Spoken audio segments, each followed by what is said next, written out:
I think a lot of people associate creativity with art and music and that sort of talent. So I really thought about it. And to me, it's just doing something different. It's just a different idea, breaking out of your daily routine, seeing beyond the obvious, maybe just simply asking yourself, how can I do this differently? Hello there, and welcome to today's episode of the Easy EdTech Podcast. My name is Monica Burns, and I am so glad that you're here to join me today. If you want to make the most of education technology, aka EdTech, well, you are in the right place. My goal has always been to help make EdTech easier and give you ideas you can try yourself, share with a colleague, or bookmark for later in the school year. Every Tuesday here on the Easy EdTech Podcast, you'll hear stories from my time in the classroom, the work I do now with schools and districts, and my travels to different EdTech events. Get ready for solo episodes where I share some quick tips and stories, and interviews full of practical ideas and stories from new guests each month.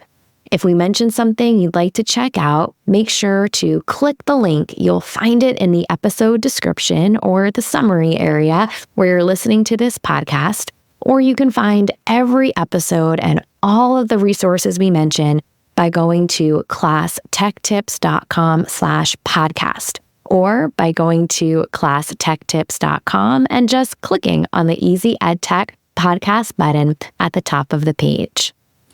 This episode is sponsored by my mini course, Learn ChatGPT This Summer, which is available to all members of my AI and Education membership. Join today and stay for 1 month, the whole school year, or however long you like. You'll get instant access to my mini course, Learn ChatGPT This Summer, with 6 short videos. It's built into my AI and Education membership, so you'll get all the member perks too, like a new video update each month and plenty more to explore. Go to my website, classtechtips.com/AI, to find the link to the membership. That's classtechtips.com/AI for all of the details. This week's episode is titled Quick Ways to Boost Creativity with Michelle Manning. Michelle is an educator on Long Island, and although we didn't cross paths while we were there, we both graduated from the same high school in New York. A little fun fact for today's episode. I've had the chance to chat with Michelle at events like NICEGate and FETC, and I asked her to join the podcast today to talk a bit about her work and how she supports teachers and students who are exploring ways to be more creative. Let's dive into the conversation. Welcome to the podcast, Michelle. I am so excited to chat with you today about ways to boost creativity. But before we jump into all of that, can you share with listeners a little bit about your role in education? What does your day-to-day look like? Well, first of all, thank you so much for having me. I was very excited when I received your email. So I have been in education for over 30 years, and the last 4 years I have been the Instructional Technology Integration Specialist, or Tech Coach, in my district. So my job varies from day to day. Some days I'm creating lessons for the teachers to use in their classroom, obviously integrating technology into their curriculum. My favorite other days I get to go into the classroom and actually co-teach with the teacher and see the technology in action. And then I also do professional development, faculty meetings. So a little bit of everything, whatever they need. That's what I do. Yeah, and right. And just that idea of being in classrooms and spending time with students, seeing what they're excited about, what their teachers, what like resonates with their teachers as they're trying to think things through, is one of the reasons why I wanted to pick your brain about this topic today. So we're talking about creativity, which is a big term that might mean different things for different people, or might make people feel a certain way when they hear it. But how do you define creativity? What does this look like in teaching and learning? It is a really big word. And I did feel a certain way when I saw your email about creativity. I went, oh, wow. Okay. And it really, I'm glad you made me think about it, because I think a lot of people associate creativity with art and music Mhm. and that sort of talent. So I really thought about it. And to me, it's just doing something different. It's just a different idea, breaking out of your daily routine, seeing beyond the obvious, maybe just simply asking yourself, how can I do this differently? And in terms of education, it could be how can the teacher present the information differently, or it could be student creativity. How can they express their understanding differently? And I really like just that side by side too of what it looks like from a teacher mindset. It might be stepping outside of the box and how can we do something different when it comes to the activities we're leading for students. But then, of course, how can we support students as creators when they're making products of their learning, when they're exploring things they're curious about. So I love kind of both of those lenses and just that emphasis on doing something different, something new, maybe new for the world or just new for you as an individual, right? As you're looking at that. So what are some of your favorite ways to infuse creativity into everyday lessons? Somebody used the term, we have become edutainers, and this is edutainment now. And it really doesn't have to be the entire dog and pony show. It could be something as simple as changing how you have your students taking notes. So when I taught sixth grade social studies, I taught the Persian War, and that's where the Battle of Marathon, and the term marathon came from. And I used to run, not anymore. And so instead of standing in front of the room and lecturing about all of the battles in the Persian War, I hung green tablecloths around the, thank you, dollar store, Yeah. green tablecloths around the room. And I took the race bibs, the numbers that runners wear, and I just hid the notes under race bibs. And I made 26 stops because there's 26 miles in a marathon. And the students just went around the room. And instead of holding notes vertically, I turned their notes horizontally. Even something like turning the page is creative. Who says it has to be vertical? So the students just went around the room and they took notes that way, and it just changed it up. It made it a little bit different. And that's also a way I was able to embed support for different students. Another way I got creative was I would always give a review sheet, a review activity the day before a test or an assessment. And you're going over your homework, your exit tickets, your review packet. And here's hoping that the students are paying attention, Yeah. making corrections, really checking their work. So during football season, and not just because my last name is Manning, I've always been a Giants fan and a football fan, even before I didn't even make that Eli. connection until you said that. So what I did was I showed up in school one day wearing a referee jersey, and I told the students to wear their football jerseys or sport jerseys. And as I was going over the answers, I intentionally put the wrong answers on the board, and I just bought red felt and made red flags. So if they wanted to challenge my call, they got to throw the red flag at me. So they were so engaged because they love finding teacher mistakes. Right. Yes. So it just changing it up that way made them excited and engaged, and they were certainly checking their work. But I told them if they hit me, they lost points on their team. Right. I love that framing of something that, you had taught for several years, right? And now it's like, what could we do that makes this different? Is it different because it connects to a student interest, because it connects to a special time of year, because we're switching the paper in a different direction? Right. Like all of these little ways to be creative in planning, right, and executing a lesson can have a big impact on student engagement. And that's before we, right, even think about what it means to empower them, right, as creators too. So I love just letting them see you try new things, play a bit, right? Do something a little bit different, because it also models just what it looks like to build some confidence, right, with the creativity. So how do you encourage creativity in students who might not see themselves as creative? I think it's very important to start in a very low risk Mhm. situation where this isn't a major grade or assessment. Another activity that I did, instead of telling them the story of Remus and Romulus and having them take notes, I let them draw as I was telling the story. So that was just a different way to take notes. But I told them I wasn't collecting it. I wasn't looking at it. There was no right or wrong. And I think that's important. They're so quick to say, is this being graded? Does Yeah. this count? Right. So let's start in a way where it's not being graded, where it Mhm. doesn't count, so to speak, and making sure that it's accessible for the students. And of course, always a lot of encouragement and support I and love, giving them yeah. choices what they're comfortable with.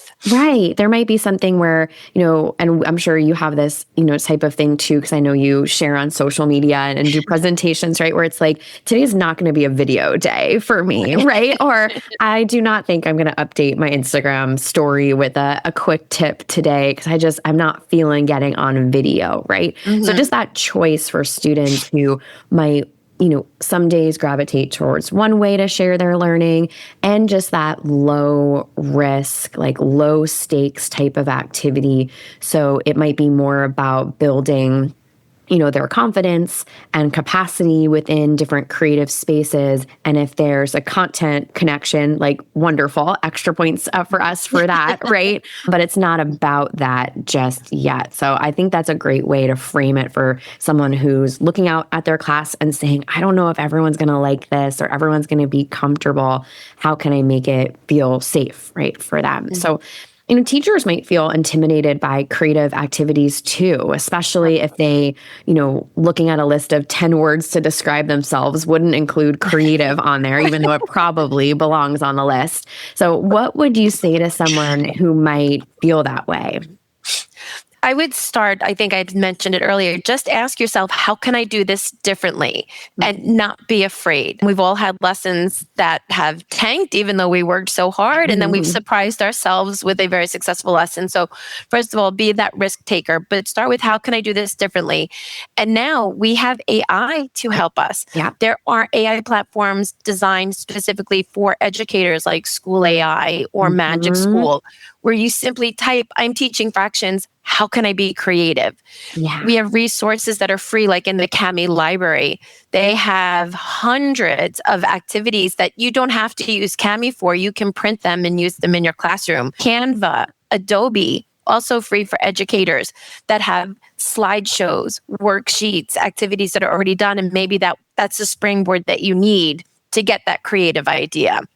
Even Book Creator, instead of having students write it out, they have templates in Book Creator to make a travel brochure or a book report, whatever it might be. I use it for word problems. Who would think to use Mhm. Book Creator for word problems? Right. So, And just that idea that there are so many more resources mhm, at our fingertips when it comes to planning something that might feel creative, because that could be a first step for someone who's right. feeling a bit intimidated. It's like the where do I start, or I haven't done this before, or I need some extra help, getting that first step or that push to move. And so it might be a tool that has pre-made slides, pre-made activities, pre-made templates that are, again, setting up kids for success, which kind of makes someone feel a little less intimidated with Mhm. introducing a creative activity, but then of course are so important for making us feel good, right? If we're bringing something to a group. So, you mentioned a few already and would love to unpack some favorites of yours.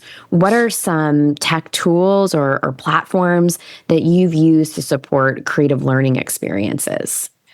Well, one thing that teachers can use, to spring from your last question, is quizzes. So, Quizzes has an embedded AI feature where you can upload your existing content. So, if a teacher is afraid to get started, take that review quiz or the homework, that low stakes Mhm. assignment, and upload it into Quizzes and it will convert it.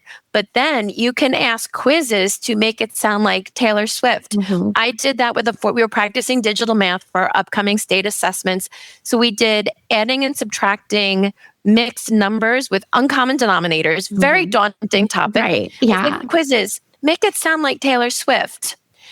Well, I walked into that room, the cheers, and the students were saying, can we do this again? They were asking for more fractions. Right. So, starting with Quizzes AI.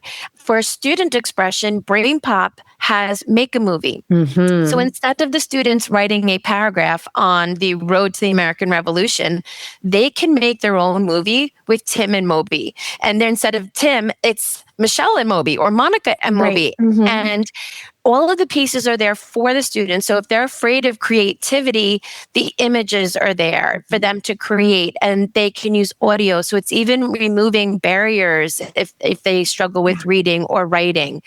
So really a lot of the platforms that you already have will empower students. And I already mentioned some of my other favorites like Cami and Book Creator.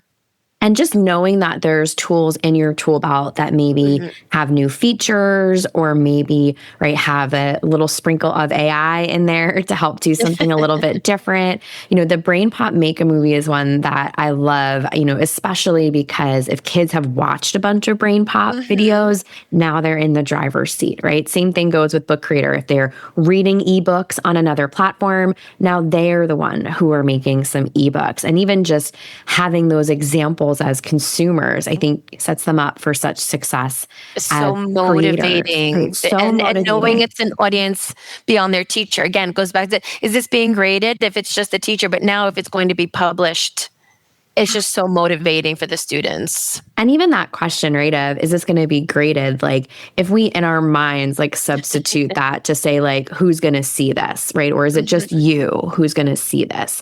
Like that changes the dynamic, just like knowing whether or not there's going to be a grade, changes Right. the dynamic for how a kid is going to interact with an activity. And, you mentioned the AI and the Taylor Swift connection, which I love with quizzes. How have you seen, or, have you seen AI playing a role in enhancing or sparking student creativity? Or there are things teachers can do even with, artificial intelligence and generative AI? At this point, I've only been using AI teacher facing. I haven't Mhm. tried it a lot with student facing. But so beyond Magic School or School AI, which can help with the initial steps of creativity for a teacher, I've used Adobe with some of the younger students. They have something Mhm. called Animate Your Voice. So I have second graders that are researching animals and doing their animal project. So they can log into Adobe and pick the animal, pick the background, animate and speak what they've learned about the animal, and it turns into this GIF or video. Yeah. Then we can download it, open it, and upload it to Book Creator. And now students are creating a book with automated voices and images. So there are some very safe, user-friendly Mhm. AI for the students as well. And of course, any AI we want to use with caution. Of It is course. new, Mhm. but it can really be the best digital co-teacher, a teacher's best friend.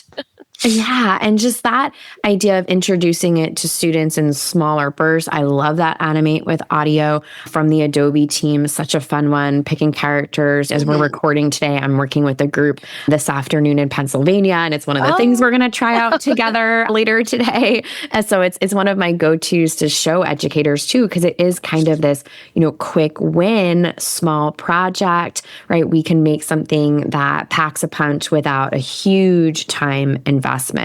That kind of gets me to my next question for you about supporting students, right, who might struggle with open-ended or creative assignments. You mentioned some templates earlier. What are some things teachers should consider if they want to support students who might feel intimidated by that blank page? Just like we would with any topic, whether it's fractions, that could be very intimidating. So providing different levels of support. So I had mentioned when I do Make a Movie with the Mhm. students, I provide an outline so they know exactly what goes on every slide. So I'll organize it for them. I will chunk it into smaller, more manageable pieces, providing examples. And I know sometimes we're reluctant with examples because we don't want them to copy or imitate what they're Mhm. seeing. But maybe for one or two students, they might need a small example on a different topic Yeah. to give, as long as it gets them started, that's okay. Whether they're working with a partner, but again, that support, that encouragement. And I'm a big fan of breaking it into manageable pieces for them. Okay, just focus on this one part right now. And just that chunking, right? Just having those Mhm. small moments, I think, are a great way to make a student feel supported, right, throughout that whole process. Less overwhelming. Right. Right. Because if it can be for us, right, it can absolutely be for them too. So if teachers want to try one new creative strategy this week, what would you suggest?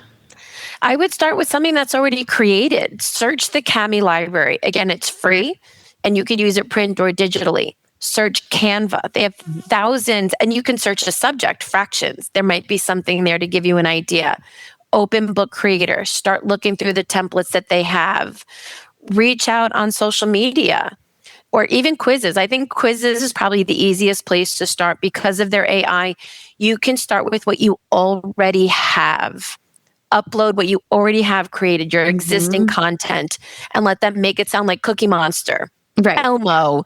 Gamify it a little bit. Something short that I do is you take a multiple choice question, and when they get the answer right, give them a letter to solve a riddle. I turn it into a riddle room instead of an escape room. So start with the riddle, and as they get the questions right, they get the letters that they need to solve the riddle.